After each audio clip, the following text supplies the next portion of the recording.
Muy buenas noches y bienvenidos a este podcast. Mi nombre es José Luis Chávez y esta noche analizaremos el escrito de Carlos Santiago Nino sobre la justicia, viéndolo desde un punto de vista filosófico. Les repito, muy buenas noches, bienvenidos a este podcast llamado Oportuno Conocimiento y disfruten del show. Se nos habla de un tema bastante controversial y de bastante impacto en la sociedad. Para algunos filósofos, un tema maravilloso y para otros, un tema bastante interesante. Nos introduce a un mundo de preguntas o cuestionamientos que se han dado al pasar del tiempo sobre la justicia. ¿Cómo podría ser? ¿Qué es? ¿Si es una virtud o una cualidad? ¿Sus resultados? ¿Cómo surge? Etcétera, etcétera.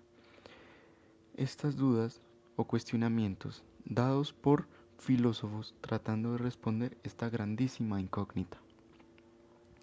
Nos mencionan cómo la justicia termina interviniendo en la vida cotidiana de todos, es decir, tanto de jóvenes como de adultos, como de ancianos y hasta de niños, en diversos aspectos como podría ser juegos, creencias, debates, charlas, etcétera, etcétera. Nos habla del análisis del concepto de justicia por medio de la moral ideal, es decir, de lo que te fundaron en casa, determinando lo que es bueno y lo que es malo. En pocas palabras, separando el bien del mal y lo correcto de lo incorrecto. Nos muestra el punto de vista del filósofo John Rawls, el cual plantea que la justicia es como un balance entre reclamos, principios y obligaciones con el fin de proporcionar una división apropiada o una repartición correcta. Otro punto de vista que nos muestran es el de Aristóteles, el cual nos dice que la justicia es una virtud, la cual asegura una ventaja para otra persona. Nos dice que concuerda con Rawls cuando nos mencionan que la justicia como concepto puede satisfacer o frustrar independientemente de las intenciones del sujeto, pero afirmaba que también puede generar o crear una injusticia involuntariamente. En conclusión, el concepto de justicia abarca diversos aspectos, dependiendo del punto de vista, pero en lo personal veo más razonable la visión de John Rawls, aunque creo que es muy cierto lo que dice Aristóteles de que también puede haber una injusticia involuntariamente. Mi punto de vista frente al concepto de justicia es que primero debemos aprender a diferenciar entre el bien y el mal, ya que en lo personal el bien y el mal se basan en perspectivas o puntos de vista.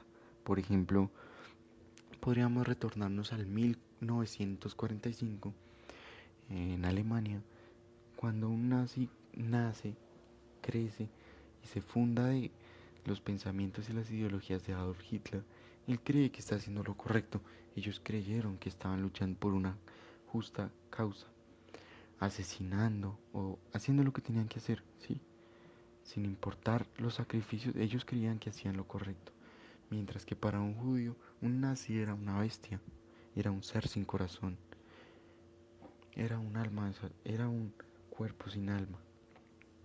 Entonces, por esta razón, creo que el bien y el mal es cuestión de puntos de vista, es cuestión de para ese nazi, él creía que hacía lo correcto y para ese judío, un nazi era lo peor. Otro ejemplo podría ser la esclavitud, los esclavos y los amos. El periodo de esclavitud, un amo era un ser detestable, golpeaba, humillaba y obligaba a hacer distintas labores a los esclavos sin importar lo que ellos sintieran o creyeran. Y para un esclavo, un amo era un ser horrible, un ser detestable, era lo peor.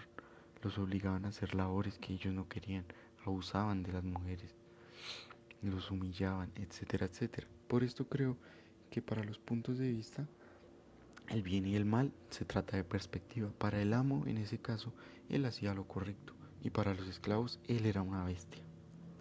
Prosiguiendo, entonces pienso que la justicia debe evaluarse desde un punto social, es decir, qué situación puede llegar a afectar a cierta cantidad de personas, evaluando así si hubo algún tipo de daño y ver los puntos de vista, en este caso el creador del conflicto y la víctima, para así conciliar de la mejor manera.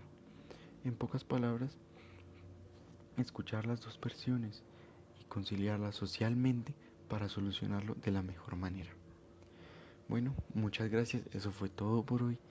Les mando un gran saludo y los espero ver en una próxima ocasión en su podcast favorito llamado Oportuno Conocimiento.